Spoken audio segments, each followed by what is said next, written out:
पूज्य नारायण स्वामी बड़े सिद्ध महापुरुष हुए। वो कह रहे हैं कि नाम कैसे आपका निरंतर चलेगा, इसके लिए जिस वाणी से नाम जप कर रहे हो यदि झूठ बोलोगे, अरे आश्चर्य होता है, झूठ बोल करके तुम सोच रहे हो हम संभाल लेंगे। नहीं नहीं, झूठ तुम्हारा नाश कर रहा है, तुम्हें पता नहीं। जिस जिह्वा से नाम जप कर रहे हो, अगर नाम का विशेष फल प्राप्त करना है, जल्दी फल प्राप्त करना है, आपको दुखों से बचना है, पाप भस्म करना है, तो झूठ बोलना बंद कर दीजिए। क्या बिगड़ जाएगा आपका? सच्ची बोलने में क्या बिगड़ जाएगा? सच्ची बोलना शुरू करोगे, हिम्मत नहीं रह जाएगी पाप करने की। ये जो पाप करने की तुम्हारी हिम्मत पड़ रही, झूठ बोलने के कारण पड़ रही। नहीं, असत्य संपातक पुंजा, सबसे बड़ा पाप झूठ बोलना। उससे क्या होता है? हर चीज हम छुपाना चाहते हैं। किससे? उस सर्वज्ञ परमात्मा से, गुरुदेव से। नहीं, झूठ नहीं। नाम इसीलिए नहीं चल पा रहा, थोड़ी दिन नाम चलाएंगे छूट जाएगा, क्योंकि आप झूठ बोलते हैं, पापाचरण करते हैं। अगर नाम को चलाना है तो नारायण स्वामी जी कह रहे हैं, पहली बात मौन का आश्रय लीजिए, कम बोलिए, अधिकतर चुप रहना सीखिए, तभी नाम चला पाएंगे। जो कार्य कर रहे हैं आप उस पर ध्यान दें, उस कार्य को एकाग्रता पूर्वक करें, वाणी को मौन रखें, उस वाणी से धीरे धीरे नाम उच्चारण करें। कम से कम 24 घंटे में 4 घंटे मौन का तो सबको अभ्यास कर लेना चाहिए। 24 घंटे में 4 घंटे मौन का। तो ऐसे ऐसे बुद्धिमान वो कहेंगे हम 6 घंटे मौन रहते हैं। कब? बोले जब सोते हैं तब। आप 4 घंटे कह रहे हम 6 घंटे मौन रहते हैं। 24 घंटे में हम 6 घंटे मौन रहते हैं। बहुत बुद्धिमान है। बोले आप 4 घंटे कहते हो, हम 6 घंटे मौन रहते हैं। तो कब आप मौन रहते हैं? बोले जब सोते हैं तो 6 घंटे सोते हैं, मौन ही रहते हैं उस समय। मौन जागृत की कह रहा हूं, 4 घंटे का। नारायण स्वामी के बहुत बड़े महापुरुष हुए। तुम 4 घंटे मौन का अभ्यास करो, ऐसा निकालो 2 घंटे, 2-2 घंटे करके 24 घंटे में 4 घंटे मौन। उस समय हम किसी से बात नहीं करेंगे, नाम जप करेंगे। कार्य करो, कार्य करने के लिए मना नहीं कर रहे हैं। कम बोलो। आजकल लोग अपनी जीवनी शक्ति को बोलने के द्वारा बहुत नष्ट कर रहे हैं, व्यर्थ की बातें करते रहते। 4 आदमी चल रहे हो, आप पीछे चलिएगा, सुनते, बेमतलब की बातें। नाम जब नहीं होगा वो डिलीट नहीं होगी, वैसे ही बनी रहेंगी, अगले जन्म के लिए तैयार हो रहा है। इसलिए नाम यदि सिद्ध करना है, नाम का फल लेना है, नाम का आनंद लेना है, तो वृथा भाषण बंद करो, बेकार की बात बंद करो। जितना कम बोलने से काम चल जाए उतना। सामने वाले को बोलने दीजिए, आप बीच में नाम चल रहा है, जी नाम चल रहा है। जब कोई आवश्यक बात हुई, पवित्र शब्द बोल दिया, नहीं चुपचाप सुनो। उसको लग रहा है कि आप संभाषण करो, मान लो रिश्तेदार है, नातेदार है, मित्र। अब आप व्यवहार में हैं, आप सीधे ये तो नहीं कह सकते हमसे बात मत करो, नहीं, हाँ बात कीजिए, लेकिन आप कम बोलिए, उसको बोलने दीजिए, आप नाम जप कीजिए, जरूरत भर बात कीजिए। बात में भगवान की चर्चा हो तो कोई बात नहीं, अगर प्रपंच की चर्चा है तो बचने की कोशिश कीजिए। अपने संबंधियों, अपने दोस्तों, अपने व्यवहारियों से व्यवहार, दोस्ती, संबंध शिथिल कीजिए, तभी नाम में प्रीति होगी। अगर ये कि अब हमारे दोस्त आ गए हैं तो फिर वो दोस्त छूट जाएगा नाम, अब बातें शुरू हो गई प्रपंच की।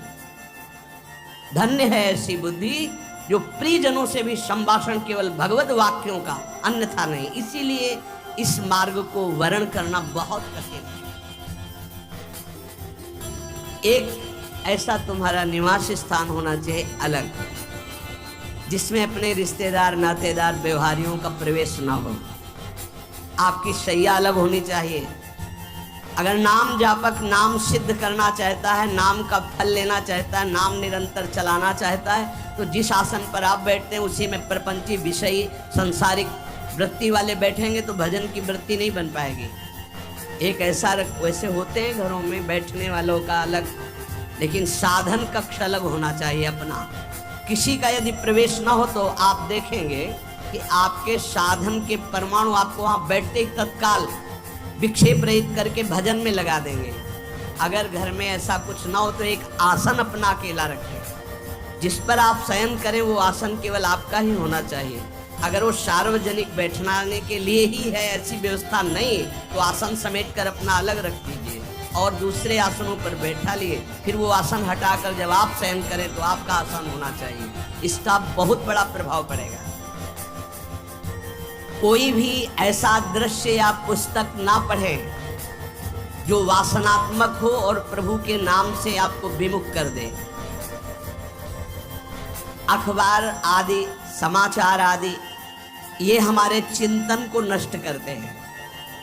अगर नाम जप करना है, निरंतर नाम स्मृति बैठालनी है, एक घटना कई मिनट तक विक्षेप देती है। ऐसा हुआ, कैसे लोग हैं। अब उसमें तो समाचार ही हो रहे हैं, सैकड़ों बातें हो रही, पेपर है तो सैकड़ों बातें लिखी हैं, क्या क्या। अब वो सब दिमाग में भर गए। इतना व्यसन है किसी किसी को पेपर पढ़ने का, समाचार पत्र पढ़ने का, कि सुबह होते ही वो विरह में रहते हैं कि पेपर आ जाए। आया, मिला तो ऐसी एकाग्रता से पढ़ते हैं जैसे वेदांत चिंतन करने वाला वेदांत चिंतन। चश्मा लगा, चाय रखी, ठंडी हो रही, उससे मतलब बीच बीच में चाय और चश्मा से और पूरे दिमाग में वही। अब क्या करेगा, जो पढ़ा है उसका चिंतन बनेगा, वही बोला जाएगा। अब जहाँ चार मिले तो तुम्हें पता है, उत्तर प्रदेश में ये हुआ, मध्य प्रदेश में ये हुआ, चर्चा दिमाग। नाम जापक पूज्य श्री नारायण स्वामी कह रहे हैं, अखबार पढ़ना, दुनिया भर के प्रपंच की जिसमें बातें हैं, ऐसे समाचार, ऐसे टेलीविजन देखना, ये तुम्हारे हृदय में नाम नहीं चलने देंगे, तुम्हारी स्फुरणा को गंदी कर देंगे, बेकार का वक्त खराब होगा।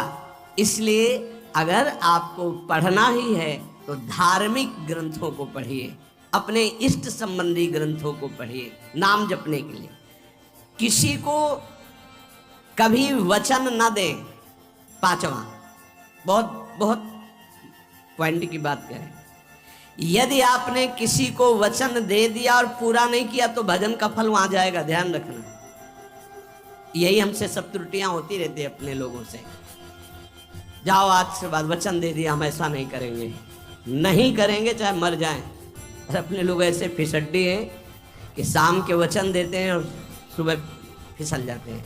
2-4 दिन बोलते बहुत चला, फिर फिसल जाते हैं। बोले कसम से आज से ऐसा नहीं करें। तो आप इसको खिलवाड़ न समझें, आपके सुकृत नष्ट हो रहे हैं, वासना आपके सुकृतों को नष्ट कर रही है। दूसरा, जैसे आपने किसी से कहा कि मैं शाम के 5 बजे आ जाऊंगा, तो 5 बजने में 5 मिनट कम होने पर आपको पहुंच जाना चाहिए, 5 मिनट ओवर होने पर नहीं, उसके पहले ही आपको ऊपर। ये संतों के जीवन में देखा गया है। समय का बहुत बड़ा जीवन में अस्तित्व है। अगर आप किसी को समय दें, फिर उसमें प्रमाद स्थिति नहीं होनी चाहिए। 5 मिनट पहले पहुंचिए। समय दिया है किसी को तो 5 मिनट पहले उसको इंतजार ना करना पड़े। रात को सोते समय नाम जापक उपासक विचार करें, मेरा नाम किन किन कार्यों में छूटा, मेरे से कौन कौन सा पाप हुआ, मैंने कौन सी आज गलती की जो नहीं करना चाहिए, और उसे डायरी में नोट करें। नारायण स्वामी कह रहे हैं दूसरे दिन सावधानी पूर्वक वो गलतियां ना होने पावे जो हमने आज की। जब उपासक सत्य बोलना स्वीकार करता है तो उसके हृदय में डर जागृत हो जाता है। ध्यान रखना, डर ये माया के द्वारा प्रेरित है। अगर व्यापार में सत्य बोलेंगे तो पैसा अधिक नहीं आएगा, अगर हम सत्य बोल दिए तो डांट लगेगी, अगर हम सत्य बोल दिए तो सब लोग जान जाएंगे मैं ऐसा गंदा हूं। सच्ची मानिए, सत्य बोलने का नियम ले लीजिए, आप निष्पाप हो जाएंगे, आप महात्मा बन जाएंगे अंदर से। कोई भी पापाचरण आपके जीवन में नहीं रह जाएगा। भगवान का नाम सत्य है, उस नाम को चलाने के लिए झूठ बोलने वाला नाम को कैसे चला सकता है। सत्य बोलने से यदि तुम्हारा नुकसान हो रहा है तो तुम सह जाइएगा। नारायण स्वामी